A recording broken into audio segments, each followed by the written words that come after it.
CBI ಅಧಿಕಾರಿಗಳು ಎಂದು ಹೇಳಿ ಅಪಾರ್ಟ್ಮೆಂಟ್ಗೆ ನುಗ್ಗಿ ಡಕಾಯಿತಿ ನಡೆಸಿದ್ದ ಗ್ಯಾಂಗ್ ಅರೆಸ್ಟ್. ಕೃತ್ಯ ನಡೆದು 12 ಗಂಟೆ ಒಳಗೆ ಆರೋಪಿಗಳನ್ನು ಚೇಸ್ ಮಾಡಿ ಹಿಡಿದಿದ್ದಾರೆ ಪೊಲೀಸರು. ರಾತ್ರಿ ಸೋಮದೇವನಹಳ್ಳಿ ಪೊಲೀಸ್ ಠಾಣಾ ವ್ಯಾಪ್ತಿಯ ಅಪಾರ್ಟ್ಮೆಂಟ್ಗೆ ನುಗ್ಗಿದ್ದ 4 ಸೆಕ್ಯೂರಿಟಿಗೆ ಸಿಬಿಐ ಪೊಲೀಸರು ಅಂತ ಹೇಳಿ ಮಾಹಿತಿ ಪಡೆದಿದ್ದಾರೆ. ನಂತರ ಆಚಾರ್ಯ ಕಾಲೇಜು ವಿದ್ಯಾರ್ಥಿಗಳು ವಾಸ ಮಾಡುವ ಫ್ಲಾಟ್ಗೆ ಹೋಗಿದ್ದಾರೆ. ಫ್ಲಾಟ್ನಲ್ಲಿ ಇದ್ದಂಥವರಿಗೆ ಲಾಠಿಯಿಂದ ಹಲ್ಲೆ ಮಾಡಿ ಹ್ಯಾಂಡ್ ಕಾಫ್ ಮತ್ತು ಗನ್ ತೋರಿಸಿ ಬೆದರಿಸಿದ್ದಾರೆ. ಸಿಬಿಐ ಅಂತ ಐಡಿ ಕಾರ್ಡ್ ತೋರಿಸಿದ್ದ ಗ್ಯಾಂಗ್ ನಂತರ ಫ್ಲಾಟ್ನಲ್ಲಿ ಇದ್ದ ಯುವಕರಿಗೆ ಹಲ್ಲೆ ಮಾಡಿ 90,000 ಹಣ ದೋಚಿದ್ದಾರೆ. ಘಟನೆ ಬಳಿಕ ಸೋಲದೇವನಹಳ್ಳಿ ಪೊಲೀಸರಿಗೆ ಮಾಹಿತಿ ನೀಡಿದ್ರು ಹಲ್ಲೆಗೆ ಒಳಗಾದವರು. ನಂತರ ಪೊಲೀಸರಿಂದ ಕಾರ್ಯಾಚರಣೆ. ಒಂದು i20 ಮತ್ತು ಮಹೇಂದ್ರ XUV 300 ಕಾರಿನಲ್ಲಿ ಬಂದು ಕೃತ್ಯ ಎಸಗಿದ್ದ ಟೀಮ್.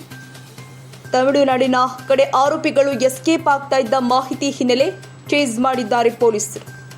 ತಮಿಳುನಾಡಿನ ಧರ್ಮಪುರಿಯಲ್ಲಿ ಆರೋಪಿಗಳನ್ನು ಲಾಕ್ ಮಾಡಿದ್ದಾರೆ ಪೊಲೀಸರು.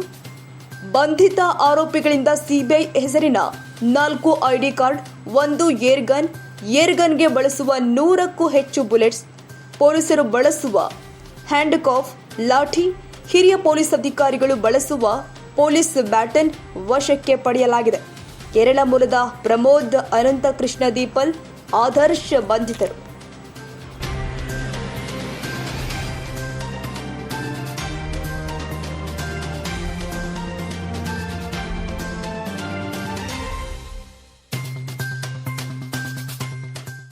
ಬಿಎನ್ಆರ್ ಪಬ್ಲಿಕ್ ಸ್ಕೂಲ್ 2024-25ನೇ ಸಾಲಿನ ಪ್ರವೇಶಾತಿ ಪ್ರಾರಂಭವಾಗಿದ್ದು, ಮಾಂಟೆಸರಿಯಿಂದ 10ನೇ ತರಗತಿಯವರೆಗೂ ದಾಖಲಾತಿ ಪ್ರಾರಂಭವಾಗಿದೆ. ಕೆಲವೇ ಸೀಟ್ಗಳು ಮಾತ್ರ ಲಭ್ಯವಿದ್ದು 100ಕ್ಕೆ 100ರಷ್ಟು ಫಲಿತಾಂಶ ನೀಡಲಾಗಿತ್ತು.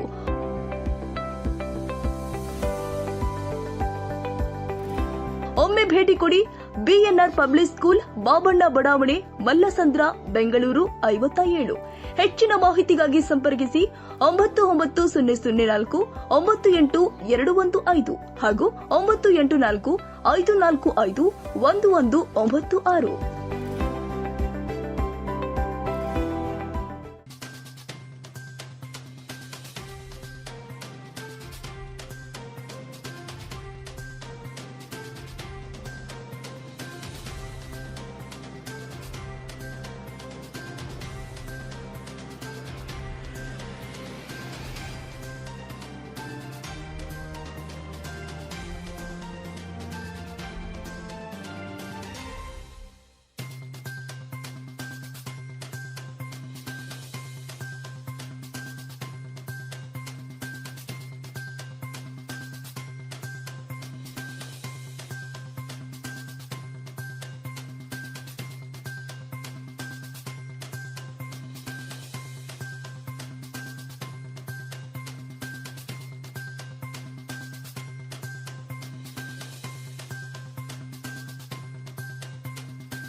ಕ್ಷಣದ ಸುದ್ದಿಗಾಗಿ news 81 Kannada YouTube channel subscribe ಮಾಡಿ. ಹೊಸ ಸುದ್ದಿಗಳ ನೋಟಿಫಿಕೇಶನ್ಗಾಗಿ ಬೆಲ್ ಐಕಾನ್ ಕ್ಲಿಕ್ ಮಾಡಿ.